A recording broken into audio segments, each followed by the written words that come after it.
ವಿರಾಟ್ ಕೊಹ್ಲಿ ಮತ್ತು ರೋಹಿತ್ ಶರ್ಮಾ ಅವರನ್ನ ಟೀಕೆ ಮಾಡ್ತಾ ಇದ್ರು.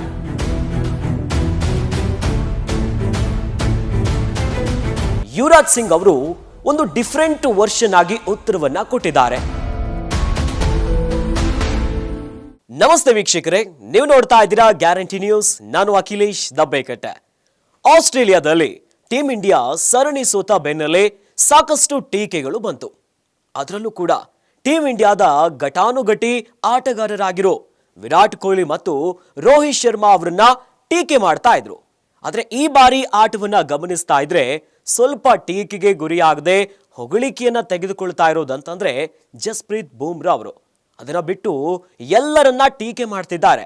ಇದರ ನಡುವೆ ಯುವರಾಜ್ ಸಿಂಗ್ ಅವರು ಒಂದು ಡಿಫರೆಂಟ್ ವರ್ಷನ್ ಆಗಿ ಉತ್ತರವನ್ನ ಕೊಟ್ಟಿದ್ದಾರೆ.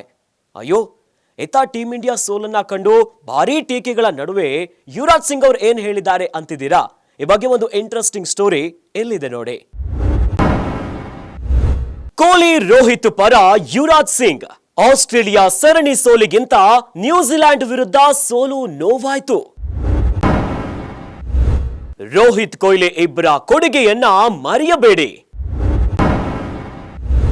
ನಮಗಿಂತ ಹೆಚ್ಚು ಸೋಲಿನಿಂದ ಅವರಿಗೇನೆ ನೋವಾಗಿದೆ. ರೋಹಿತ್ ಶರ್ಮಾರದ್ದು ದೊಡ್ಡ ಗುಣ. ಟೀಂ ಇಂಡಿಯಾ ಭವಿಷ್ಯ ಬರೆಯುವವರೇ ಅವರು. ಆಸ್ಟ್ರೇಲಿಯಾದಲ್ಲಿ ಸರಣಿ ಸೋತ ಭಾರತ ಇದೇ ಮೊದಲ ಬಾರಿಗೆ ವಿಶ್ವ ಟೆಸ್ಟ್ ಚಾಂಪಿಯನ್ಶಿಪ್ ಫೈನಲ್ ಅನ್ನ ಮಿಸ್ ಮಾಡಿಕೊಂಡಿದೆ. ರೋಹಿತ್ ಶರ್ಮಾ, ವಿರಾಟ್ ಕೊಹ್ಲಿಯನ್ನ ಎಲ್ಲರೂ ಟೀಕೆ ಮಾಡ್ತಿದ್ದಾರೆ. ಬಹುಶಃ ಟೀಕೆಗೆ ಗುರಿಯಾಗದೆ ಹೊಗಳಿಕೆಗೆ ಪಾತ್ರರಾಗಿರೋ ಏಕೈಕ ಆಟಗಾರ ಅಂದ್ರೆ ಅದು ಜಸ್ಪ್ರೀತ್ ಬೂಮ್ರಾ. ಆದ್ರೆ ಯುವರಾಜ್ ಸಿಂಗ್ ವರ್ಷನ್ ಮಾತ್ರ ತುಂಬಾನೇ ಡಿಫರೆಂಟ್ ಆಗಿದೆ. ಅದಕ್ಕೆ ಅವರು ಲಾಜಿಕಲ್ ಆದ ಉತ್ತರವನ್ನ ಕೊಟ್ಟಿದ್ದಾರೆ. ಇನ್ನು ಯುವರಾಜ್ ಸಿಂಗ್ ಅವರ ಪ್ರಕಾರ ಬಾರ್ಡರ್ ಗವಾಸ್ಕರ್ ಸೋಲಿಗಿಂತ ನ್ಯೂಜಿಲೆಂಡ್ ವಿರುದ್ಧದ ಸರಣಿ ಸೋಲು ಆಘಾತಕಾರಿಯಂತೆ. ನ್ಯೂಜಿಲೆಂಡ್ ವಿರುದ್ಧ ಸರಣಿ ಸೋಲು ತಾಯ್ನೆಲದಲ್ಲಿ ಸೋತಿದ್ದು ಆಸ್ಟ್ರೇಲಿಯಾ ವಿರುದ್ಧದ ಸರಣಿ ಸೋಲಿಗಿಂತ ಹೆಚ್ಚು ಆಘಾತಕಾರಿ ಅಂತ ಹೇಳಿದ್ದಾರೆ. ಅದರಲ್ಲೂ ಭಾರತದ ನೆಲದಲ್ಲೇ ವೈಟ್ ವಾಶ್ ಆಗಿದ್ದು ನೋವು ತಂದಿದೆ ಅಂತ ಯುವರಾಜ್ ಸಿಂಗ್ ಹೇಳ್ತಿದ್ದಾರೆ. ಯುವರಾಜ್ ಸಿಂಗ್ ಅವರು ವಿರಾಟ್ ಮತ್ತು ರೋಹಿತ್ ಶರ್ಮಾ ಅವರನ್ನ ಟೀಕೆ ಮಾಡೋರಿಗೆ ಡಿಫರೆಂಟ್ ಆಗಿ ಉತ್ತರವನ್ನ ಕೊಟ್ಟಿದ್ದಾರೆ. ಕಳೆದ 5 ವರ್ಷಗಳಲ್ಲಿ ಟೀಂ ಇಂಡಿಯಾ ಏನೆಲ್ಲ ಸಾಧನೆ ಮಾಡಿದೆ ಅನ್ನೋದು ಎಲ್ಲರೂ ಕೂಡ ನೋಡಿದ್ದೇವೆ. ಆಸ್ಟ್ರೇಲಿಯಾದಲ್ಲಿ ಬ್ಯಾಕ್ ಟು ಬ್ಯಾಕ್ ಸರಣಿ ಗೆದ್ದಿದೆ. ಭಾರತ ಬಿಟ್ಟು ಯಾವುದೇ ತಂಡ ಇಂತಹ ಸಾಧನೆಯನ್ನ ಮಾಡಿದ ನೆನಪೇ ಇಲ್ಲ. ಅನೇಕರು ರೋಹಿತ್ ಮತ್ತು ಕೊಹ್ಲಿಯನ್ನ ಟೀಕಿಸುತ್ತಿದ್ದಾರೆ.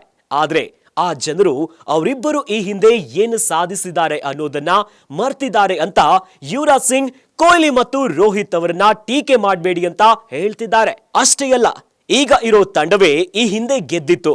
ಆ ತಂಡವನ್ನ ಕಟ್ಟಿರೋದ್ರಲ್ಲಿ ರೋಹಿತ್ ಶರ್ಮಾ ಮತ್ತು ಕೊಹ್ಲಿ ಇಬ್ಬರ ಕೊಡುಗೆಯೂ ಇದೆ.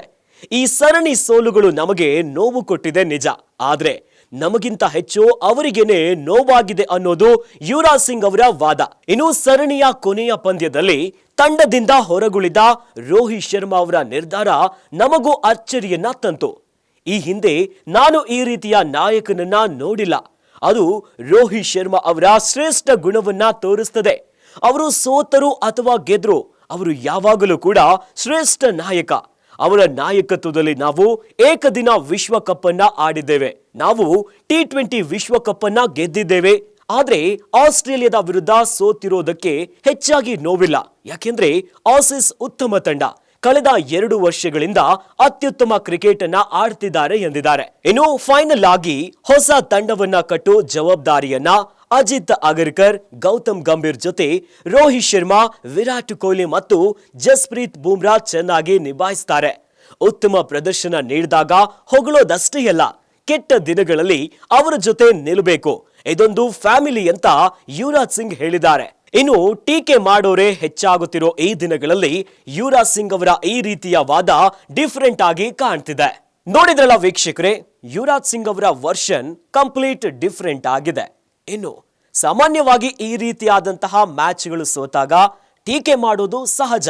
ಆದ್ರೆ ಕೆಟ್ಟದಾಗಿ ಟೀಕೆ ಮಾಡೋ ಮುನ್ನ ಒಂದನ್ನ ನೆನಪಿಟ್ಕೋಬೇಕು. ಅದುವೇ ಈ ಘಟಾನುಘಟಿ ಆಟಗಾರರಿದ್ದಾರಲ್ಲ, ಇವರ ಕೊಡುಗೆ ಟೀಂ ಇಂಡಿಯಾಗೆ ಅಪಾರವಾಗಿದೆ.